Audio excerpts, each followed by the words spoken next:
why is it necessary with ayahuasca specifically for people to, I don't want to say play the doctor role, but be the doctor versus, you know, in the psychedelic therapy or general space holding setting, someone would just hold that space? Well, I think it's a really a specific differentiation in kind of the purpose of the ceremonies itself. So it's really specific. I mean, it's very specific. If you use Western medicine as an example, it's like the difference between a very specific kind of surgeon or going in and having kind of group therapy. Group therapy is a thing where somebody sits and lets people share their stories and kind of talk and hang out. And it's a facilitated role. It's trained, but it's not the same as like learning how to do brain surgery or learning how to do heart surgery.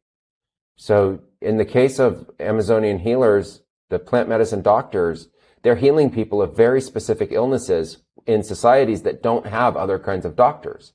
So it's a different role. And the purpose behind it is obviously a very different intention. People are not going to ayahuasca in the Amazon traditionally to have a spiritual awakening experience and to have a psychedelic experience. They're going to heal illnesses. And so if you have somebody in your ceremony that has a gastrointestinal illness and you're going to heal that illness with ayahuasca and you're going to ultimately heal it mostly through icaros, you have to know which icaros are the icaros that you have that can heal gastrointestinal illness. Then if you have somebody there who's suffered real trauma and they have a kind of illness like susto, where now for some reason they have the symptoms that look very much like PTSD, you have to be able to use other kinds of medicine forms to be able to guide ayahuasca to heal that. And if you just gave them ayahuasca and sat as a sitter, the person with the gastrointestinal illness would not heal, and the person with the susto would not heal. Just fact of the matter is they won't. They would come out the next day and they would have had a psychedelic experience, but they would not have experienced the healing that they were looking for those specific illnesses. So I think in the case of certain psychedelics, there are healing intentions and rationale, and there are healing purposes that can be fulfilled by sitters and facilitators who are really letting the plants do what they do. And then there are other kinds of healings that take place that are not as common, and they absolutely require the necessity of a practitioner who knows how to heal those kinds of illnesses. And so I think that's really the difference. In the psychedelic renaissance, I think most people are going to be looking for an experience where they just need set and setting. They need to have the mindset of being there for healing and an awakening experience. And they need the area to be safe and protected, of high integrity and professionalism.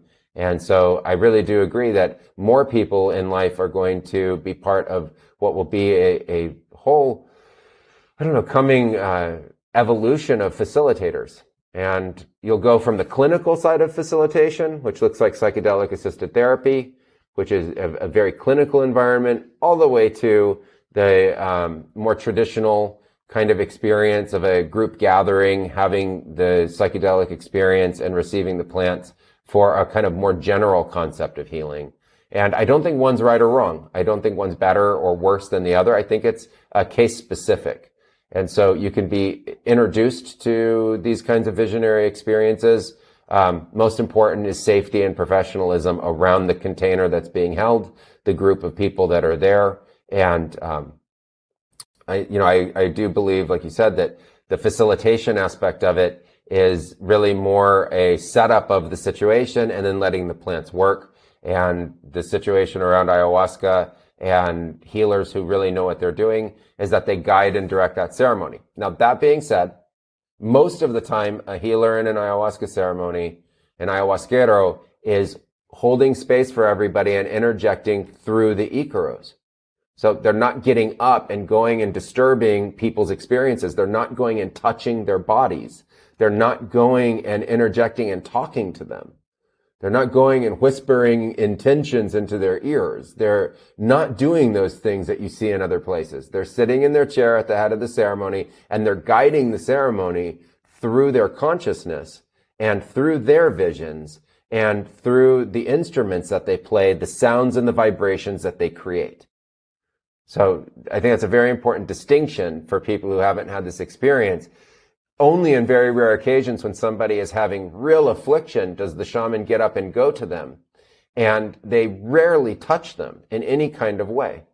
So most of the time they'll play a shakapa instrument over their body, around them. They will make sounds around the body of the person to help shift the vibration and the kind of trance and experience that person is having.